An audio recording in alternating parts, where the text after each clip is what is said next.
On March 15, 2025, the world awoke to news of airstrikes in Yemen. The attacks attributed to the United States targeted Houthi rebel positions. At least 53 people were killed, including innocent civilians. Children were among the dead. The justification for this massacre? A series of Houthi attacks on Israeli and international shipping. These attacks were a desperate attempt to pressure the West into stopping its support of Israel's ongoing war against the Palestinians. But the decision to launch airstrikes, a decision seemingly made in haste and shrouded in secrecy, would soon be exposed as a shocking display of recklessness and incompetence by the Trump administration. The source of this exposure: an unlikely leak from an even unlikelier source, a private group chat on the encrypted messaging app Signal. Jeffrey Goldberg, the editor-in-chief of, found himself an accidental observer of a horrifying spectacle. He had been inadvertently added to a Signal group chat. This wasn't just any group chat. It was a den of warmongers, a digital war room where senior Trump administration officials were actively planning and discussing the military strike in Yemen. The group's name, Houthi PC Small Group, did little to betray the gravity of the conversations taking place within. Among the participants were familiar names, men who had wormed their way back into positions of power with Trump's return to the White House: former Acting Secretary of Defense Pete Hegseth, former National Security Advisor Michael Flynn, former Vice President Mike Pence, former Secretary of State Mike Pompeo. The list went on. These men, drunk on power and eager to flex American muscle on the global stage, seemed oblivious to the potential consequences of their actions. The messages Goldberg bore witness to were chilling. Hegseth, a man who had never seen a war he didn't like, was particularly gung-ho. He dismissed concerns about civilian casualties and international condemnation. Flynn, his paranoia and bloodlust as potent as ever, saw Iranian agents lurking behind every Houthi fighter. Pompeo, ever the loyal foot soldier, echoed Trump's rhetoric about making America respected again. The chat wasn't just a window into the Trump administration's decision-making process. It was a damning indictment of their callous disregard for human life. The Signal leak revealed the casual cruelty with which the Trump administration approached matters of war and peace. It was a stark reminder, if anyone needed, that the same impulses that had driven Trump's disastrous first term were still very much alive and well. Yemen, a country already ravaged by years of civil war and humanitarian crisis, became the unfortunate testing ground for Trump's latest display of military might. The March 15th airstrikes, authorized by Trump himself, were as reckless as they were deadly. The official target, according to a terse statement from the White House, was a series of Houthi military facilities. However, the reality on the ground painted a far grimmer picture. The bombs, raining down from unmanned drones, didn't discriminate.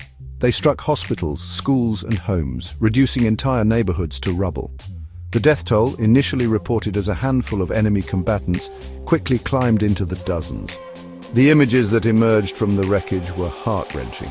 Men, women and children, their bodies mangled beyond recognition, lay buried beneath the debris. The lucky ones, if you could call them that, were the ones who died instantly. The international community, accustomed to Trump's disregard for norms and conventions, was nonetheless shocked by the brutality of the strikes. The United Nations condemned the attacks as a flagrant violation of international law. Human rights groups accused the United States of war crimes. But for the Trump administration, these were mere inconveniences, gnats to be swatted away. They had achieved their objective: to send a message. The message, however, wasn't one of strength or resolve. It was a message of fear and desperation, a message that spoke volumes about the Trump administration's warped worldview. It was a message that said, we are willing to do whatever it takes, even if it means killing innocent people, to get our way. The Signal leak wasn't just about the Yemen strike. It was about the casual disregard for security, the contempt for accountability, and the sheer incompetence that had come to define the Trump administration. Here were some of the most powerful men in the world. Men entrusted with the nation's secrets, blithely discussing matters of war and peace on an unsecured messaging app. The chat logs read like a parody, a caricature of government at its most dysfunctional. Hegseth, eager to impress his boss, peppered the chat with hawkish pronouncements and bellicose threats. Flynn, his mind a labyrinth of conspiracy theories, saw Iranian boogeymen behind every corner. Pompeo, ever the sycophant, nodded along in agreement. But the most damning revelation was the utter lack of concern for the legal and ethical implications of their actions. These men, sworn to uphold the Constitution, seemed to view it as an inconvenience, an obstacle to be circumvented. The chat logs were littered with references to plausible deniability and getting our story straight. The signal leak wasn't just a security breach, it was a moral one. It exposed the rot at the heart of the Trump administration, a rot that had spread from the Oval Office to the highest levels of government.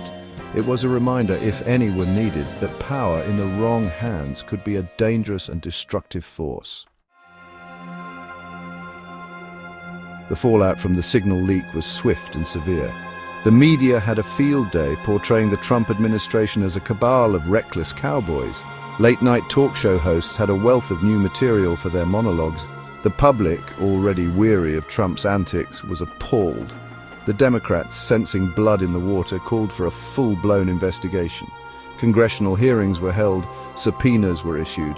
The usual cast of characters was paraded before the cameras, forced to answer for their actions, or lack thereof. Hegseth, true to form, doubled down, defending the airstrikes as necessary and justified. Flynn, evasive as ever, blamed deep state saboteurs for the leak. Pompeo, caught between a rock and a hard place, tried to distance himself from the mess, claiming he had been out of the loop. Trump, meanwhile, remained characteristically defiant. He dismissed the signal leak as fake news and a witch hunt, accusing the media of blowing the whole thing out of proportion. He praised the airstrikes as a tremendous success and claimed that the deaths of innocent civilians were regrettable but unavoidable. The signal leak had exposed the underbelly of the Trump administration, laying bare its recklessness, incompetence, and contempt for the rule of law.